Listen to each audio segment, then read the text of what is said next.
Welcome to our history channel. Don't forget to subscribe, hit the like button, leave us a comment down below, and share this episode with a fellow history lover. And now, on to tonight's episode. Haverhill, Massachusetts, March 15th, 1697. Thomas Duston's frosty late winter morning is disrupted by what sounds like an approaching flock of seagulls coming towards the northwest corner of his settlement. Thomas is a father of 9, including just a days-old newborn daughter. A talented brick mason, Thomas is hard at work, building a new home just half a mile away from his current home. The brick home still stands to this day. It would become quickly apparent that the sound rumbling towards him was not that of ravenous seabirds, but rather an entity with a far more insatiable appetite. As the clatter of spears and hatchets and the hoops and hollers of the Abenaki raiding tribe came into Thomas's view from atop the hill, it became clear they could only be headed towards one place, the homestead now occupied by his wife and now children. The natives did not see Thomas Duston as they galloped forth, and the Puritan patriarch knew he had little time to stage an improbable rescue of his family. Thomas mounted his steed and dashed through the trees parallel to the natives' path towards his home, until he reached the clay road that ran along his property. He dismounted and dashed forward, hopping the fence line to make his approach to the rear of the home. Pillars of black smoke rose into the misty morning sky from Abenaki torches, until suddenly they stopped in place. Thomas could only hear the desperate cries of a distant settler as the raiding party descended upon them in the road leading to his home. A single musket shot rang out.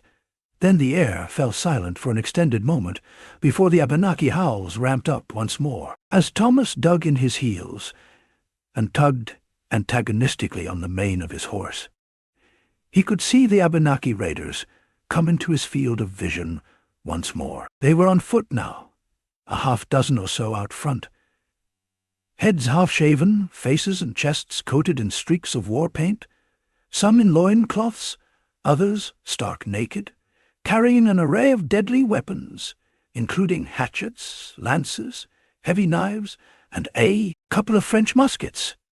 Thomas Duston took an advantageous angle that would deliver him home before the bloodthirsty warriors, as their pace had slowed as they labored up the steep incline, en route to the Duston homestead. The elder Duston cried out to his children, "Indians!"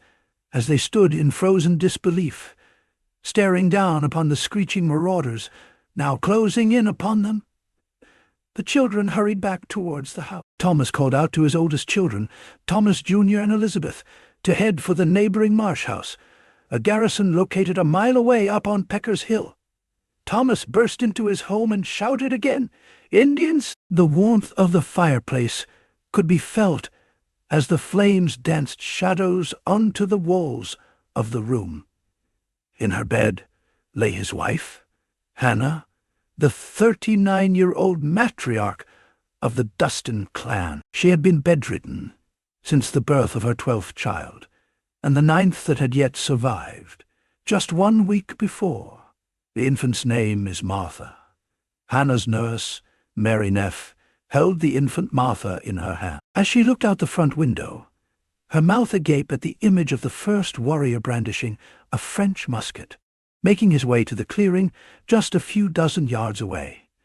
Mary was a widow in her 50s. She lived just a half-mile away from the Dudden estate, and frequently came to aid Hannah and her children. Thomas gave a quick look towards the side door of the home, signaling to Hannah and Mary to flee with the infant child, once Thomas walked out to face the attackers through the front of the home. As Thomas crossed the threshold and stood at the precipice of his front porch, he saw a dozen Abenaki warriors, now angling towards the house from all sides, sprinting forward with reckless abandon. Thomas began to line the sights of his musket upon the nearest native warrior, but instead he quickly drew down his firearm and mounted his horse, foregoing the opportunity to shoot. The horse was directed towards Pecker's Hill, the path of which his 8 other children would be frantically attempting to travel. As he rode out from his home, a young raider that was nearest to him flung a lance that narrowly missed the Puritan's head. Just after this, He heard the haunting war cries of the Abenaki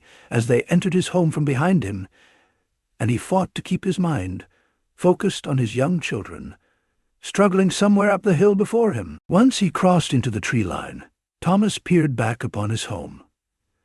The raiding party had entered the home, and there he could not see Hannah or Mary anywhere inside the house. 4 of the Abenaki then rushed out of his front door and headed after Thomas. As Thomas Duston's horse caught up to the children, he saw on the rear of the broken column his 11-year-old daughter and 12-year-old son as they stumbled and floundered, anxiously looking back over their shoulders, consumed with fear and worry. A ways ahead in front of them was his 19-year-old daughter, Hannah. Thomas was faced with a heart-wrenching decision. The greatest chance for survival was to grab 1 or 2 of the children and ride ahead to the garrison house. It would all but ensure that some of his children would survive. Yet this question that knotted his stomach was an impossible one to answer.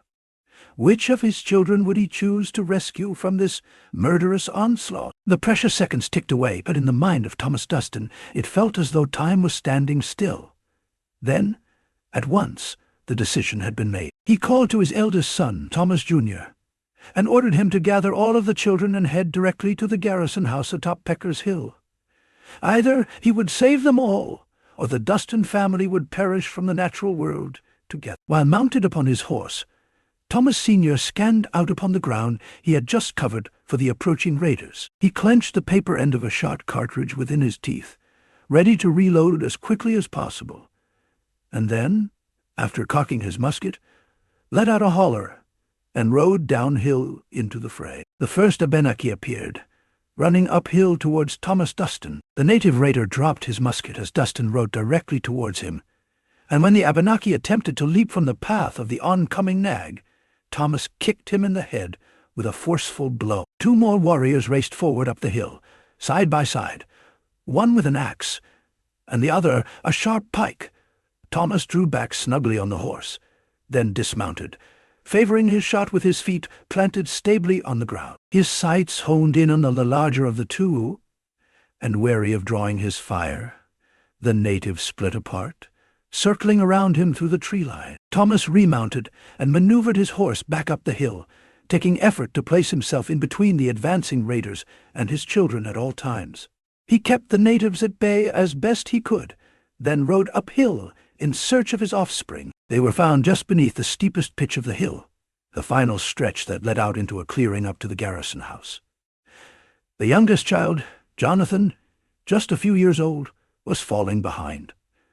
The other children tugged at his limbs in an effort to get him to keep up with the others, but the appearance of 3 Abenaki cresting the ridgeline just beneath them caused the elder children to let go of Jonathan in an effort to save themselves. As the raiders drew close to young Jonathan, Thomas Sr. rode out to him, dismounted from his horse, and aimed his musket upon the now hesitant Abenaki.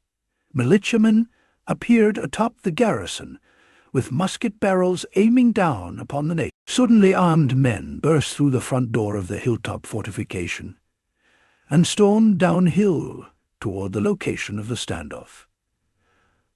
On seeing this, the Abenaki scattered and retreated from the scene.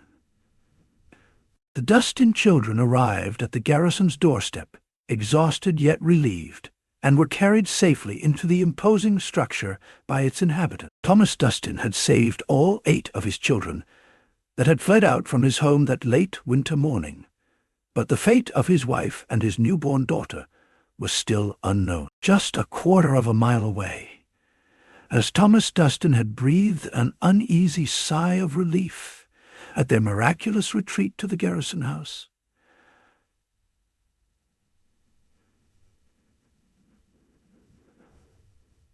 Hannah Duston and her newborn child were being herded away from Haverhill like cattle at a blistering pace. Along with Hannah, the infant Martha, and their nurse Mary Neff, a handful of neighboring Puritans had also been captured and were now being prodded forth at the tips of Abenaki lances. Hannah and Mary still wore their nightgowns, with double stockings and kerchiefs upon their heads, as was customary.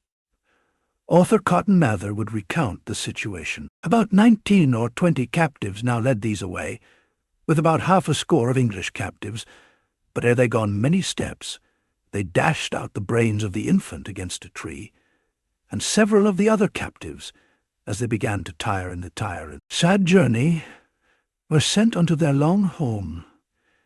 Any instance of despair, rebuttal, or complaint by the captives had been met with swift and merciless death. Hannah and Mary had not the time to process the tragedies they had borne witness to, and shuffled ahead with Hannah operating on merely an instinctual level, having experienced such trauma this harrowing morning that she had disassociated. Her mind, incapable of processing the abrupt murder of her newborn child, or the likelihood that her husband and remaining children had been killed as well, or in a similar position to the one she now found herself. As they pressed on, the mutilated corpse of an English settler appeared before them, his skull caved in, and his body disemboweled. He had encountered the raiding party alone that morning on their approach to the settlement. Hannah clutched at the arm of Mary, and they had both stopped their march for mere seconds to look upon the ghastly sight, before one of their captors raised his axe, gave them a look of displeasure, and the Puritan women hurried forward past the grisly remains. Alongside the women now walked a boy, who looked to be around 14 years of age, roughly the same age as Hannah's son Nathaniel. At first glance, he appeared to be Abenaki. His dark hair fell down below his shoulders. He wore a deerskin mantle and a pair of unraveling slacks. But when Hannah locked eyes with the boy, she could see that he, too, was English. That boy was Samuel Leonardson, and he had been captured by the Abenaki in Worcester, Massachusetts, 2 years prior. They traversed the countryside in silence, passing through meadows, brooks, and ice-covered streams. The air grew even colder as the sun set on the horizon. A band of Abenaki, who had been separated from the journey, rejoined the party, and the natives began adorning themselves with animal furs about their legs and heads, preparing to travel through the night to an Abenaki village across the snow-covered terrain that now lay before them. There, the captives could be sold to the French as easily as beaver pelts, then placed into domestic slavery or traded back to the English for French prison, just as it felt that Hannah's body could carry on no more. An Abenaki sachem called them to a halt amidst an ice-covered swamp to rest for the night. After what she had estimated to be roughly a dozen arduous miles into the wilderness of Haverhill. As a fire was lit, the image of young Martha, being held by her ankles, and swung forth into the trunk of a large tree like a bullwhip, singed her mind. Hannah bowed her head and recited from the Gospel of Luke. At the time of the banquet he sent his servant to tell those who had been invited, "Come, for everything is now ready." The Abenaki sachem who had executed the infant child came over to where Hannah and the settlers gathered in prayer. A necklace of bear claws jangled as he made his way to them. The orange hue of the fire brushed upon his face, and he stared forward through black, sunken eyes, and said with a mocking tone, in broken English, "What need you trouble yourself? If your God shall have you delivered, you shall be so." After the 4th day of being driven through the wilderness, Hannah's hope of rescue by a party of English militias sent after them had been all but erased. Of the 13 captured Puritans, including the infant Martha Dutton, only 8 still endured, and for them it would take a miracle to be delivered back home. But the fate of Hannah Duston and the kidnapped New England settlers is, for tonight, another story for another time. Thank you for joining us on this episode of History at the OK Corral. Be sure to click the like button, share this episode with a friend, and become a subscriber. Also, if you'd like to support our work and gain early access to episodes, as well as ad-free viewing, you can become a member of this channel by clicking on the Join button or click the link in the description below to become a member on Patreon. Thank you again for watching, and we'll see you next time on History at the OK Corral, home of history's greatest shootouts and showdowns.